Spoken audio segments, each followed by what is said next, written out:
नमस्कार मित्रांनो. महाराष्ट्राच्या राजकारणात सामान्यमधून असामान्य झालेला नेता म्हणजे छगन भुजबळ.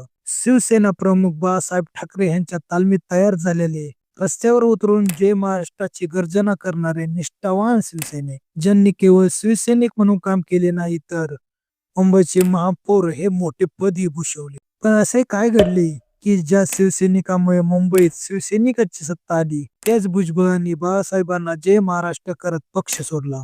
ह्या बंडखोरी मागची खरी कारणे काय होती? गोष्ट आहे 1991 सालची. त्यावेळी महाराष्ट्राच्या विधानसभेत विरोधी पक्षनेते हे महत्वाचे पद शिवसेनेकडे आले. स्वाभाविकच ह्या पदासाठी सर्वात मोठे दावेदार होते छगन भुजबळ, कारण त्यांची आक्रमक भाषा शैली आणि सभागृहातील अनुभव मोठा होता. पण सर्वात मोठा धक्का बसला जेव्हा बाळासाहेबांनी भुजबळांना डावलून मनोहर जोशी यांच्या नावाची घोषणा केली. भुजबळ हा निर्णय सहन करू शकले नाहीत. एका निष्ठावान नेत्याला डावलल्याने त्यांना अपमानित झाल्यासारखे वाटले. हा केवळ एका पदाचा प्रश्न नव्हता, तर भुजबळ आणि शिवसेनेच्या हिंदुत्वाच्या भूमिकेमध्ये वाढलेला वैचारिक मतभेद देखील होता. बाळासाहेबांच्या हिंदुत्व आणि राम मंदिर धोरणामुळे भुजबळ नाराज होते. ह्या राजकीय अपमानानंतर भुजबळांनी थेट बाळासाहेबांना आव्हान देण्याचा निर्णय घेतला. 4 डिसेंबर 1991 रोजी नागपूर अधिवेशनादरम्यान भुजबळ यांनी बाळासाहेब ठाकरे यांचा निषेध करत काँग्रेसमध्ये प्रवेश केला आणि हे घडवून आणण्यात सगळ्यात महत्वाची भूमिका होती शरद पवार यांची. महाराष्ट्राच्या राजकारणात मोठी कलांनी देणारा हा निर्णय भुजबळांनी ह्याच कारणामुळे घेतला. एका झटक्यात भुजबळ हे काँग्रेस आणि नंतर राष्ट्रवादी काँग्रेसचे महत्वाचे ओबीसी नेते बनले. विरोधी पक्षनेते पदावर झालेली गच्चिती आणि वैचारिक मतभेद आणि राजकीय महत्वाकांक्षा या तिहेरी कारणामुळे एका निष्ठावान शिवसैनिकाने ठाकरेंना सोडून पवारांची वाट पकडली.